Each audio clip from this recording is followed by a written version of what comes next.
ரஷ்ய அதிபரான Vladimir Putin அவர்கள் இருக்கிறாங்களேங்க, ரொம்ப வீக்கா இருக்காரு. அமெரிக்கா இருக்காங்க இல்லையா, ரொம்ப ஸ்ட்ராங்கா இருக்காங்க. இந்த பெரு G20 மீட்டிங்லாம் அமெரிக்காக்கு கிடைக்கக்கூடிய மரியாதைகளை வச்சு பார்த்தாலே எந்த அளவுக்கு ஸ்ட்ராங்கா இருக்காங்க உலக நாடுகள் மத்தியில அப்படிங்கிறது வெட்ட வெளிச்சமா தெரியுது. சில வச்சு பார்க்கும்போது ஜெலன்ஸ்கி அவர்கள் என்ன சொல்றாருன்னா, அமெரிக்கா ரொம்ப ஸ்ட்ராங்கா இருக்காங்க, ரஷ்ய அதிபரான விளாடிமிர் புட்டின் அவர்கள் ரொம்ப வீக்கா இருக்காங்க. இப்போ ஒரு பிரஷர் கொடுத்தோம்னா நம்ம கிட்ட இருக்கு வழி இருக்குது, இந்த போற முடிவு கொண்டு வந்துடலாம் அப்படிங்கிறது போல ஜெலன்ஸ்கி அவர்கள் ரொம்ப சந்தோஷமா இருக்காரு. ஆஹா ஆஹா அப்படிங்கிறது போலதான் இருக்கும். ஏன்னா இப்போ அடுத்து சாம்ஸ்டார்டோ மிசைலை பயன்படுத்திக்கோங்க அப்படிங்கிறது போல வந்து பாத்தீங்கன்னா பர்மிஷன் அமெரிக்கா தரப்பு வந்து கொடுத்தாச்சு. அடுத்தது வந்து பாத்தீங்கன்னா இதுக்காக உதவிகள், இப்போ இந்த சாம்ஸ்டார்டோ மிசைல் எல்லாம் வந்து பயன்படுத்துறாங்கன்னா சேட்டலைட் உதவிகள்லாம் வேணும்ல, தொழில்நுட்பம் உதவிகள்லாம் வேணும் இல்லையா, இன்டெலிஜென்ஸ் டேட்டாலாம் தேவை. அதாவது ஒரு இடத்துல ஆயுதங்கள் பதுக்கி வச்சிருக்காங்களா இல்லையா, இந்த இடத்துல தாக்குதல் பண்ணலாமா வேண்டாமா அப்படிங்கிற யோசனை எல்லாம் வேணும்னா அந்த தகவல்கள் வேணும். ரஷ்யா எந்தெந்த இடத்துல ஆயுதங்கள் வச்சிருக்காங்க, அந்த தகவல்கள்லாம் வந்து பாத்தீங்கன்னா அமெரிக்கா கொடுப்பாங்க தொடர்ந்து அப்படிங்கிறது போல தகவலும் வந்துருச்சு. மேல என்ன இருக்கு, இதனால கைய கட்டி வச்சிருந்தாங்க, இப்போ உடச்சிட்டாங்க, என்ன வேணா செஞ்சுக்கலாம் அப்படிங்கும் போது என்ன செய்வேன் தெரியலையே ஆண்டவா அப்படிங்கிறது போலதான் ஜெலன்ஸ்கி அவர்களுக்கு இருக்கும். பட் இருந்தாலும் எடுத்து யூஸ் பண்ணிட்டாங்க அப்படிங்கிற சொல்றாங்க. யூஸ் அதுவும் இந்த ஸ்டாம்ஸோட மிசைல் வந்து பாத்தீங்கன்னா ரஷ்யாவோட எந்தெந்த நிலைகளுக்குள்ள தாக்குதல் பண்ணலாம், எந்தெந்த நிலைகள்ல ரேஞ்ச் இருக்கு அப்படிங்கிறது பல அனலிஸ்ட் வந்து பாத்தீங்கன்னா இந்த ஓப்பன் சோர்ஸ் எல்லாம் இருப்பாங்களே அவங்களா கொடுக்க ஆரம்பிச்சிட்டாங்க. அதுவும் குறிப்பா சைட்ல ஒரு சேட்டலைட் இமேஜ் லோட் ஆயிருக்கு. இது ரஷ்யாவோட ஒரு ஏர்ஃபீல்டு, இது ஸ்டாம்ஸாடோட ரேஞ்சுக்குள்ளதான் வருது. அதுவும் ரஷ்யாவோட கலினோ ஏர்ஃபீல்டு. இதுல பாருங்க கான்கிரீட் ஷெல்டர் எல்லாம் கட்டி வச்சுக்கிறாங்க ரஷ்யா, போடுங்க இங்க 2-3 அப்படிங்கிறது போல எல்லா தரப்பு கருத்துக்கள் இருக்கு. ஜெலன்ஸ்கி அவர்கள் இன்னைக்கு ஏவிடுவாரா அப்படின்ற போல கேள்விகள் இருக்கு. நம்ம போன பதிவுல வந்து பாத்தீங்கன்னா கிளம்புற மாதிரி தெரியுது அப்படிங்கிற சொல்லியிருப்போம் இல்லையா. ஆனா இப்ப பல அனலிஸ்ட் தரப்புல இருந்து பலவிதமான கருத்துக்கள் வருது. ஒரு சாரார் என்ன சொல்றாங்க அப்படின்னா, ட்ரம்ப் அவர்கள் என்ன சொல்லியிருந்தாரு, அவர் வந்து பேச்சுவார்த்தை நடத்துவேன், பேச்சுவார்த்தை அழுத்தம் கொடுத்து இருதரப்புலையும் பேசி சுமூகமா போற முடிப்பேன்.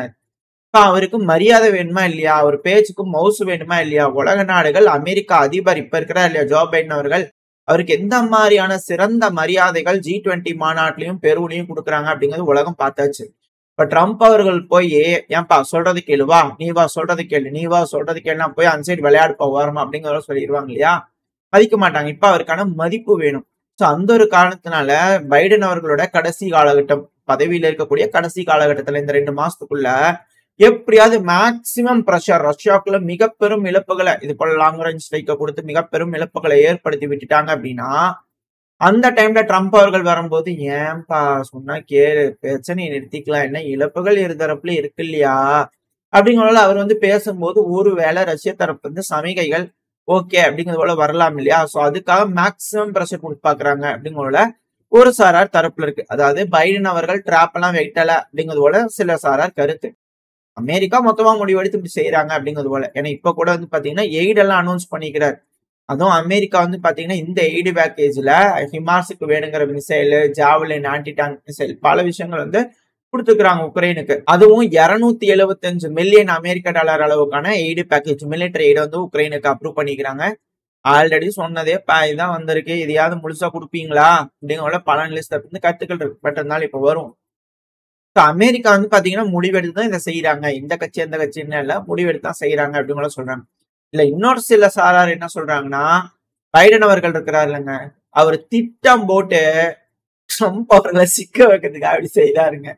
அதாவது எப்படி கடைசி டைம்ல எல்லாம் பண்ணு சொல்லி விட்டு போயிட்டா பிரச்சனை பெருசாயிரும், நாளைக்கு ரஷ்யாவும் அமெரிக்காவும் சண்டை பிடிக்கிற மாதிரி கட்டாயத்துக்கு வந்துடும். அந்த டைம்ல அவர் என்ன செய்யறாருன்னு பாக்கலாம். ஏன்னா அடுத்தது ரெடி லைன் அப்ல நிக்குது, எது இஸ்ரேல் ஈரான் பிரச்சனை வந்து லைன் அப்ல நிக்குது. இப்ப இங்க அலோவ் பண்றாங்க, ரஷ்யாவுக்குள்ள தாக்குதல்கள் நடக்குது, இழப்புகள் ஏற்படுதுன்னா நாளைக்கு ரஷ்யாவும் என்ன சொல்லுவாங்க, எங்க நீங்க கொடுத்து பண்ணும்போது அப்புறம் நானும் கொடுத்து பண்றானுங்க ஈரானுக்கு அப்படிங்கிற சொல்லுவாங்க இல்லையா. அந்த டைம்ல ட்ரம்ப் அவர்களுக்கு இக்கட்டான சூழ்நிலைகள் அந்த பகுதியில ஏற்படும். இந்த ஒரு காரணத்தினால ட்ரம்ப் அவர்கள்னால எந்த மூஞ்சி வச்சுட்டு ரஷ்யா கிட்ட அமைதி பேச போக முடியும், அடிக்கிற வரைக்கும் அடிச்சுட்டு நீ வந்து அமைதி பேசுவியா அப்படிங்கிறது போலதான் ரஷ்ய தரப்புல இருப்பாங்க. சோ அதனால எந்த அளவுக்கு கெடுத்து விட முடியுமோ இந்த பேச்சுவார்த்தைகளை அந்த அளவுக்கு எடுத்து விடலாம் அப்படிங்கிற பைடன் அவர்கள் முடிவெடுத்து இது போல செய்யறாரு அப்படிங்கிற ஒரு கருத்து இருக்கு. அதனாலதான் இது போல ஸ்ட்ரைக் எல்லாம் அலோவ் பண்றாங்க அப்படிங்கிறது போல. ஏன்னா இதுக்கு பின்னாடி ஒரு லாஜிக்கும் சொல்றாங்க. இருக்கக்கூடிய ஜோ பைடன் அவர்கள் வேண்டாம் அப்படின்னா அந்த கட்சியே முடிவு பண்ணிச்சு முதல்ல, 2வது மக்களாவும் கமலா ஹாரிஸ் அவர்களை தேர்ந்தெடுக்கல. சோ மக்களாலையும் தேர்ந்தெடுக்கப்படல, அந்த கட்சியினாலையும் தேர்ந்தெடுக்கப்படாத ஒரு நபர் வந்து பாத்தீங்கன்னா எப்படி வந்து அவர் கொடுக்கக்கூடிய சட்டத்தெல்லாம் வந்து ரஷ்யா வந்து பெருமளவுல அதை மதிச்சு எடுத்துக்குவாங்க. அதனால அவர் இப்படி செஞ்சு விட்டு போயிட்டாருன்னா அடுத்த வரார் இல்லையா ட்ரம்ப் அவர்கள். சோ அவர் வரும்போது கொஞ்சம் சஃபர் ஆவார் அப்படின்னு சொல்றாங்க. ஸோ இதெல்லாம் வந்து இருக்கக்கூடிய ஒரு விஷயங்கள். இந்த இதுல இன்னும் ஒரு சாரார் வந்து பாத்தீங்கன்னா இல்ல, இருக்கக்கூடிய ஆயுதங்கள்லாம் பெருமளவுல ஃப்ரண்ட் லைன்ல இது போல விஷயங்கள்லாம் உக்ரைன் கிட்ட இருக்கும். இப்ப அதெல்லாம் வந்து திரும்பி வாங்கிட்டு போக முடியாது. தீபாவளிக்கு பட்டாசு வாங்குறோம், இருந்துச்சுன்னா கொஞ்சம் கொஞ்சம் அப்பப்ப யூஸ் பண்ணுவோம். அதுக்காக அது சும்மாவே வச்சுட்டோம்னா வேஸ்டா போயிரும் இல்லையா. ஸோ அடுத்தடுத்த பண்டிகையில வரும்போது எல்லாம் யூஸ் பண்ணி முடிச்சிருவோம் இல்லையா. தீபாவளிக்கு மட்டும்தான் வெடிக்கணும்னா பட்டாசு மீதம் இருக்கும் இல்லையா. சோ அந்த ஒரு காரணத்தினால இப்ப மீதம் இருக்க பட்டாசெல்லாம் வெடிச்சு தீக்கிறதுக்காக ஆர்டர்ஸ் வந்து இருக்கு. அதனால பயன்படுத்துறாங்க. முடிஞ்ச வரைக்கும் இழப்புகளை ஏற்பட்டு அவ்வளவுதான், கொடுத்துட்டு போறது முடிவே ஆயிடுச்சு. எல்லாம் முடிச்சு விட்டு எல்லாம் ரெடி பண்ணிட்டு தடயங்கள்லாம் அழிச்சிட்டு அதுக்கப்புறம் போலாம் அப்படிங்கிறதுக்காக இது போல செய்யறாங்க அப்படிங்கிற சில சாராரோட கருத்துக்கள் இருக்கு. சோ 3 வகையான கோணங்கள் இப்ப நடக்கக்கூடிய இஷ்யூல வந்து பாத்தீங்கன்னா உங்களுக்கு கொடுத்துருப்போம். நீங்க தான் அலசி ஆராய்ஞ்சு எது சரியா இருக்கும் அப்படிங்கிற முடிவுகள் எடுத்துக்கணும். அடுத்தது சபரினா சிங் அவர்கள், பேண்டகானோட ஸ்போக் பர்சன். அவங்க தரப்புல என்ன இருக்குன்னா, நடக்கக்கூடிய விஷயங்கள்லாம் நாங்க தெளிவா பார்த்துக்கிட்டு இருக்கோம். சோ இப்ப நகர்வுகள்லாம் வச்சு பார்க்கும்போது ரஷ்யா அணு ஆயுதம் போடுற மாதிரி எந்த ஒரு சமிகையும் தெரியல. அதனால இப்போதைக்கு பிரச்சனை இல்லை. சோ அவர் போடணும்ன்றதுக்காக எல்லாரும் அதுக்காகவே உட்காந்து வேடிக்கை பாக்குறீங்களா? ஏன்னா அமெரிக்கா ஜப்பான்ல போட்டு டெஸ்ட் பண்ணிட்டாங்க. அது எந்த அளவுக்கு வீரியமா இருக்குது எல்லாம் பண்ணியாச்சு. இப்ப ரஷ்யா கிட்ட இருக்குதுன்னு சொல்றாங்க, அவங்க சோதனை பண்றாங்க. போட்டு களத்துல போட்டு பார்த்தாதான் ரியாலிட்டிக்கெல்லாம் என்ன நடக்குதுன்னு தெரியும். அப்பதான் அதுக்கேத்த மாதிரி மெஷர்ஸ் எடுக்க முடியும், டிஃபென்சிவ் மெஷர்ஸ். ரஷ்யா கிட்ட இருக்கிறது எப்படி போகும், என்ன மாதிரி வேலை செய்யுது, போய் விழுந்துனா எப்படி வெடிக்குது, அதுல இருந்து எப்படி தடுக்கலாம் அப்படிங்கிறது போல மெஷர், சேஃப்டி மெஷர் எடுக்கிறதுக்கு வந்து அமெரிக்க தரப்புல ரெடி ஆகணும்னா பார்த்தா தானே தெரியும். அதனால ட்ரை பண்றாங்களா அப்படின்ற கேள்விகள் இருக்கு. எது எப்படியோ இப்போதைக்கு இல்லன்ட்டாங்க. அடுத்தது ஸ்லோவாக்கியாவோட பிரைம் மினிஸ்டர் ராபர்ட் ஃபிகோ அவர்கள் இருக்காரு, அவரு தரப்புல ஸ்டேட்மெண்ட் வந்திருக்கு. இர்ரெஸ்பான்சிபிள்ங்க, ஏங்க ஸ்ட்ரைக் பண்றதுக்கு அலோவ் பண்றீங்க, நீங்க ரொம்ப மோசம்ங்க அப்படிங்கிறது போல வந்துன்னா ஸ்லோவாக்கியாவோட பிரைம் மினிஸ்டர் தரப்புல ஸ்டேட்மெண்ட்ஸ் வந்திருக்கு. இதனால அமெரிக்கா என்ன வேணான்னு சொல்லிடுவாங்களா அப்படின்ற கேள்விகள் இருக்கு. இப்ப ஸ்டாம்ஸோட வேற சொல்லிக்கிறாங்க, என்னதான் செய்ய போறாங்கன்னு தெரியல. பார்ப்போம், வெயிட் பண்ணி பார்ப்போம் என்ன மாதிரி எஸ்கலேஷன் ஆக போகுதுன்னு. அது மட்டும் இல்ல, ரஷ்யா எப்படி 120 ட்ரோன்கள் 100 ட்ரோன்கள்னு உக்ரைனுக்குள்ள அனுப்புறாங்களோ அதே போல உக்ரைனும் ரஷ்யாக்குள்ள அனுப்பிட்டு இருக்கிறாங்க. மொத்தம் 88 ட்ரோன்களை டவுன் பண்ணிட்டு தான் ரஷ்யா தரப்பு வந்து இப்போ ஸ்டேட்மெண்ட்ஸ் வர ஆரம்பிச்சிருக்கு. அதுவும் எந்தெந்த பகுதியில வந்து ட்ரோன்கள் அதிகமா வந்திருக்கு அப்படின்னா 20 ட்ரோன்கள் ரஷ்யாவோட நவ்கரோட ஒப்லாஸ்ட்ல, கர்ஸ்க் ஒப்லாஸ்ட்ல 5, ஓரியல் ஒப்லாஸ்ட்ல 4, பெல்கிராட் ஒப்லாஸ்ட்ல 3, அது கூட அங்க ஒண்ணு இங்க ஒண்ணு அப்படிங்கிறது போல ஏவி விட்டுருக்காங்க. மொத்தமா 80 ட்ரோன்கள் கிட்ட வந்து பாத்தீங்கன்னா 88 ட்ரோன்கள் டவுன் பண்ணதான் சொல்லியிருக்காங்க. 2வது பிரெடியான்ஸ்க், அந்த இடத்துல மட்டும் 44 ட்ரோன்கள் டவுன் பண்ணி தான் சொல்லியிருந்தோம். ஸோ ஓரளவுக்கு வந்து பாத்தீங்கன்னா கால்குலேஷன்லாம் மேட்ச் ஆகிற மாதிரி இருக்கும். மேபி 100க்கும் மேற்பட்ட ட்ரோன்கள் உக்ரைன் தரப்பு வந்து ஏவி விட்டுருக்கலாம். இதுல என்னன்னா, இந்த பெல்கிராட் ஒப்லாஸ்ட்ல வந்து பாத்தீங்கன்னா ட்ரோன் தயாரிக்கும் தொழிற்சாலைகள் ரஷ்யாவோடது இருந்திருக்கு. அது மேல போய் ட்ரோன் தாக்குதல் நடந்திருக்கு. இதனால மிக பெரும் இழப்பு ரஷ்யாக்கு ஏற்பட்டிருக்கு அப்படிங்கிற உக்ரைன் தரப்புன்னு சொல்றாங்க.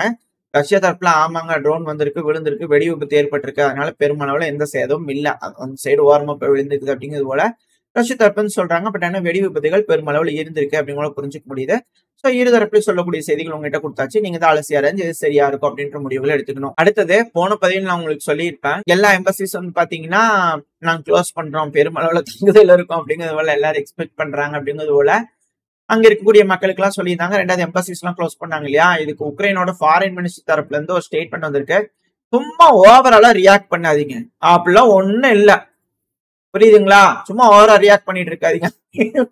செம்மையான ஒரு கவுண்டர் வந்து பாத்தீங்கன்னா ஃபாரின் மினிஸ்டர், உக்ரைனோட ஃபாரின் மினிஸ்டர் கிட்ட இருந்து வந்து பாத்தீங்கன்னா ஸ்டேட்மெண்ட்ஸ் வந்துகிட்டு இருக்கு. என்ன மாதிரியான ரியாக்ஷன் இதுக்கு மேற்குலக தரப்பு வந்து வரலாம் அப்படிங்கிறத போல பார்க்கலாம். எல்லாத்துக்கும் மேல இந்த பிரச்சனையில வந்து பாத்தீங்கன்னா 3ஆம் உலக போரா அப்படிங்கிறது போல வியப்பா இருக்கிற மாதிரி டைட்டில்ஸ் வருது. எப்படின்னா, யூஎன் சார்பா வந்து பாத்தீங்கன்னா உக்ரைனுக்கு 2.1 பில்லியன் அமெரிக்க டாலர் அளவுக்கான எய்டுகள் வழங்கப்படுகிறது. இந்த டைட்டில பார்த்தா நீங்க என்ன நினைப்பீங்க? ஓஹோ, யூஎன்ஏ எய்டு கொடுக்குதா இதுக்கு மேல உக்ரைனுக்கு, அவ்வளவுதான் முடிஞ்சிச்சு, இதுக்கு மேல ரஷ்யாவை வச்சு முடிச்சிடலாம் அப்படிங்கிற முடிவு பண்ணிட்டாங்க அப்படிங்கிறதான் என்ன தெரியுது. ஆனா யூஎன் எதுக்காக இந்த எய்டு அலோகேட் பண்ணியிருக்காங்க அப்படின்னா, உக்ரைனோட மக்களுக்கு மனிதாபிமான அடிப்படையில உதவிகள் செய்யறதுக்காக அங்க இருக்கக்கூடிய மக்களுக்கு வாழ்வாதாரம்ல பெருமளவுல பாதிப்படைஞ்சிருக்கும். வேர்ல்டு ஃபுட் ப்ரோக்ராம் உலகத்துக்கே அன்னம் வழங்கும் விதமா சோ அதுக்காக வந்து பாத்தீங்கன்னா கொடுத்துக்கிறாங்க.